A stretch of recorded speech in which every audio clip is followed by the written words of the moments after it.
Science fiction is guilty sometimes of letting its heroes chew up scenery and get really corny.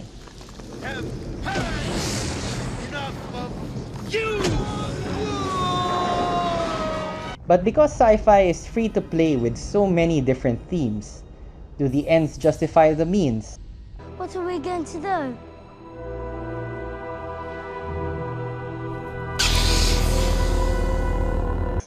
Totalitarianism, redemption, the politics of fear, racism, and many others, in such creative ways, it does produce some really great speeches. The best speeches, though, work not because they touch on vague, abstract themes. It's never just a general, let's go out and kill all the enemies.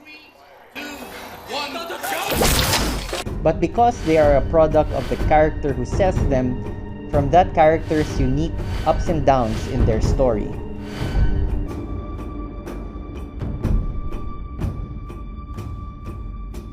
Roy Batty versus Rick Deckard is classic sci-fi. An android and the human out to kill the synthetic. The entire movie has been a chase leading up to their final confrontation. And finally, just as Batty triumphs and Deckard is about to fall to his death, what does the android do?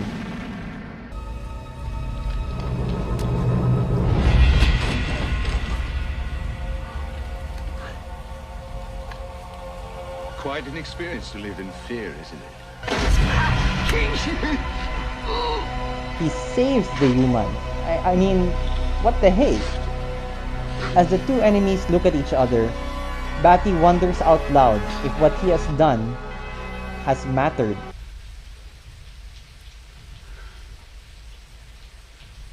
I've seen things you people wouldn't believe. Attack ships on fire off the shoulder of Orion. I watched C-beams glitter in the dark near the Tannhauser Gate.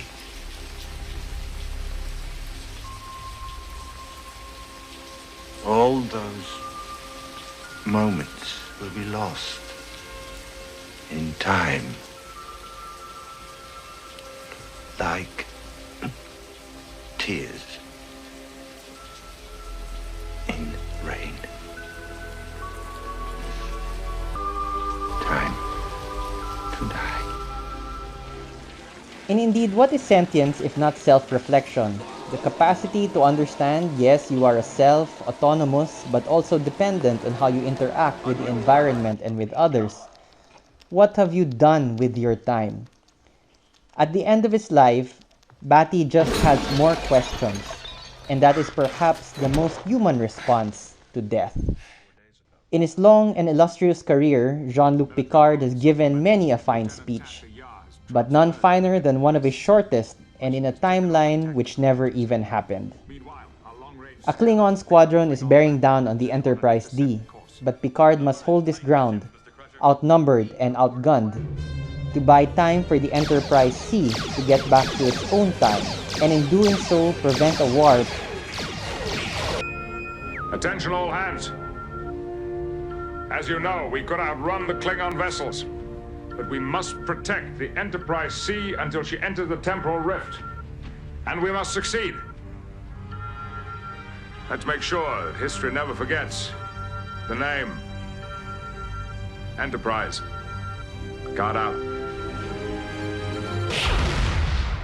Picard's gravitas and resolve resonate, and his speech is an exhortation to his crew to acquit themselves honorably and well. Aye, sir. The last line is ironic because on a literal level, that is precisely what Picard wants to achieve. History will remember the Enterprise C, but in doing so, history will forget, indeed never enact, his own Enterprise. It will forget the sacrifices of his own crew.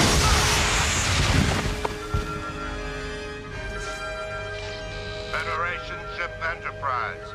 Surrender and prepare to be boarded. That will be the day. The coda to this speech is also pitch perfect, defiant but not arrogant, steely in the face of inevitable sacrifice.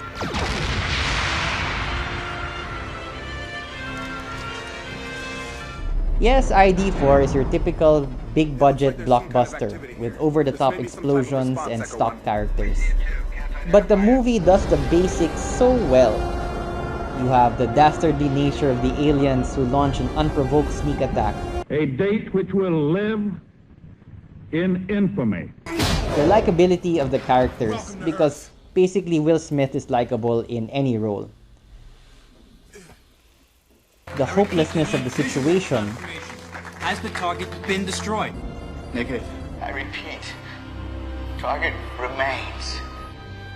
You combine all of these things that when we finally get a glimmer of hope in the form of a counterattack, then the audience is primed for a real rah-rah speech.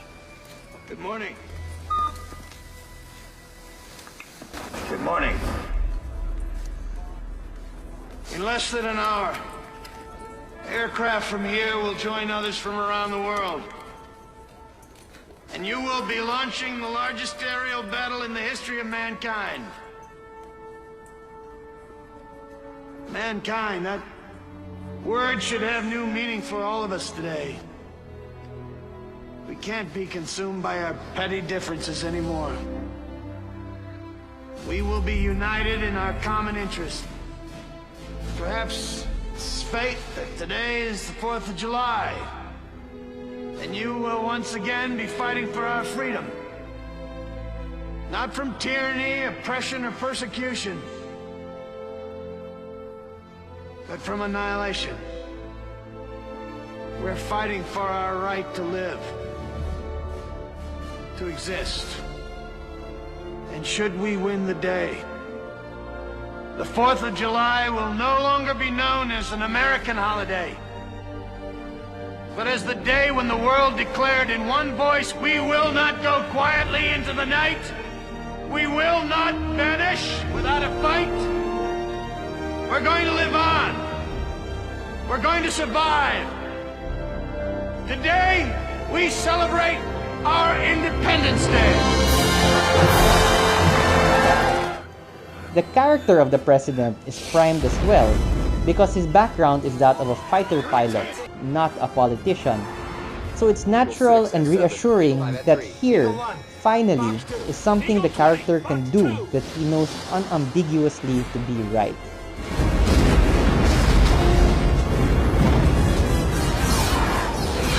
It's also a nice flourish that the speech makes an explicit nod towards multinationalism. That this is not just the fight of one country. It's the perfect distillation of us versus them, humans versus aliens. Alright, another president's speech during wartime. Where ID4's speech though is one of hope, Babylon 5's rousing moment is very clear that we are going to lose.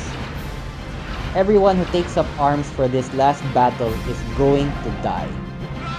It is this looming end that makes the speech believable and grounded, even as its backdrop is something as unimaginable as the fall of Earth and the subjugation of humanity. This is the President. I've just been informed that our mid-range military bases at Beta Durrani and Proxima 3 have fallen to the Minbari advance. We've lost contact with Io and must conclude that they too have fallen to an advanced force. Our military intelligence believes that the Minbari intend to bypass Mars and hit Earth directly, and the attack may come at any time. We have continued to broadcast our surrender and a plea for mercy, and they have not responded. We therefore can only conclude that we stand at the twilight of the human race. In order to buy more time for our evacuation transports to leave Earth, we ask for the support of every ship capable of fighting to take part in a last defense of our home world. We will not lie to you. We do not believe that survival is a possibility. We believe that anyone who joins this battle will never come home. But for every 10 minutes, we can delay the military advance. Several hundred more civilians may have a chance to escape to neutral territory. Though Earth may fall, the human race must have a chance to continue elsewhere. No greater sacrifice has ever been asked of a people, but I ask you now to step forward one last time. One last battle to hold the line against the night. May God go with you all. If you're a fan of Babylon 5, you know also that the Battle of the Line is significant for many of the characters in the series. Delenn, who appears to be a pacifist when you meet her in Season 1, turns out to have been the deciding vote which led to the Earth-Minbari War. Much of the story of future Babylon 5 commander and future past prophet Commander Sinclair is also set during this battle. Bab 5 is a great series which sadly can get overlooked since it's old, the special effects are dated, but not bad to be honest, and it's not part of a major franchise with star in the title. But it really is superb, and if you have any interest at all in sci-fi, I suggest watching it right now.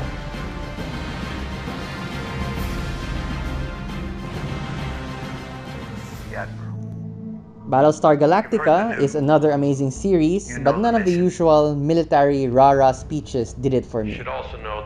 I'd go so far as to say many of the speeches were a bit of a letdown. Successful rescue of our people off a new Caprica. Look around you. Take a good look at the men and women that stand next to you. Remember their faces, for one day you will tell your children and your grandchildren that you served with such men and women as the universe has never seen. And together, you accomplished a feat that will be told and retold down through the ages. And find immortality as only the gods once knew. I'm proud to serve with you. Good hunting. Adama's call to be remembered, to find immortality as only the gods once knew, seems a bit forced since the gods are just, well, there, a subject of curses or prayers, but not really a tangible force to the crew. BSG works so well without big speeches because there are so many character moments that are evocative without words, or very few words.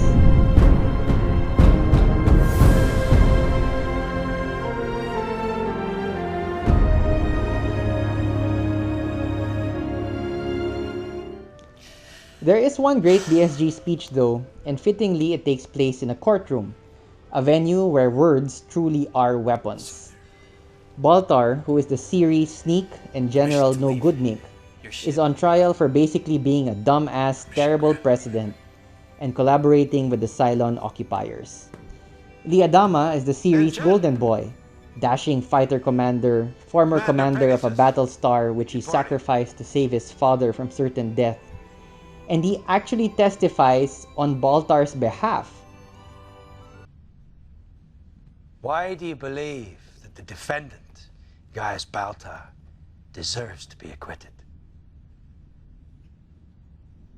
Well, because the evidence does not support the charges. Come on. Did the defendant make mistakes?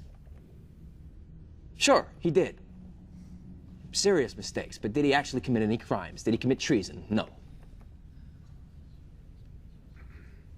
I mean, it was an impossible situation. When the Cylons arrived, what could he possibly do? What could anyone have done? I mean, ask yourself, what would you have done? What would you have done?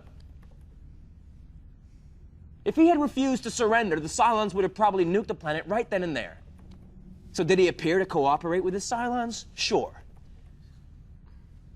So did hundreds of others. What's the difference between him and them? the president issued a blanket pardon. They were all forgiven, no questions asked. Colonel Ty used suicide bombers, killed dozens of people, forgiven. Lieutenant Agathon and Chief Tyrrell, they murdered an officer on the Pegasus, forgiven. The Admiral instituted a military coup d'etat against the president, forgiven. And me? Well, where do I begin? I shot down a civilian passenger ship, the Olympic carrier, over 1,000 people on board, forgiven. I raised my weapon to a superior officer, committed an act of mutiny, forgiven. And then, on the very day when Baltar surrendered to those Cylons, I, as commander of Pegasus, jumped away. I left everybody on that planet alone, undefended, for months. I even tried to persuade the Admiral never to return, to abandon you all there for good. If I'd had my way, nobody would have made it off that planet. I'm the coward. I'm the traitor. I'm forgiven. I'd say we're very forgiving of mistakes. We make our own laws now, our own justice, and we've been pretty creative at finding ways to let people off the hook for everything from theft to murder. And we've had to be. Because we're not a civilization anymore. We are a gang. And we're on the run. And we have to fight to survive. We have to break rules. We have to bend laws. We have to improvise. But not this time, no. Not this time. Not for Gaius Baltar.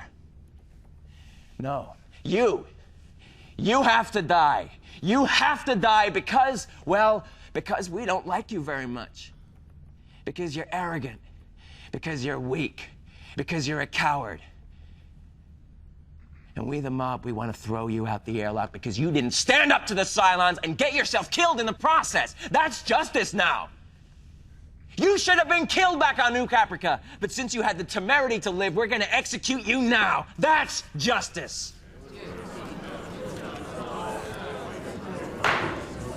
Order! Order!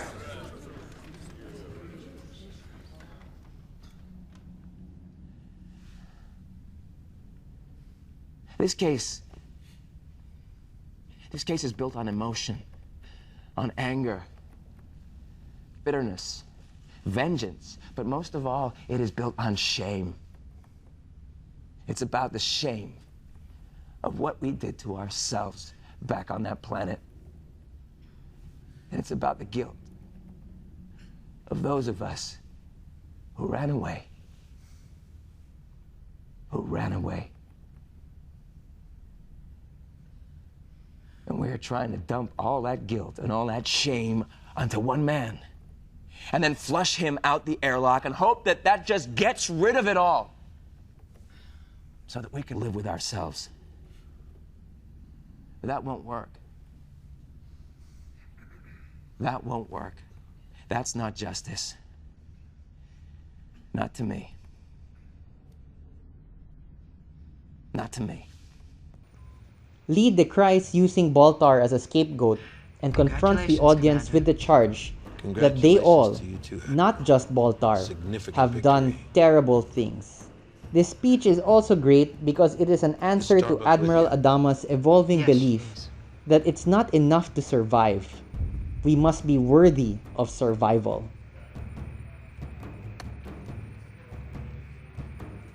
Mrs. Starbuck? I've been thinking about what we talked about before.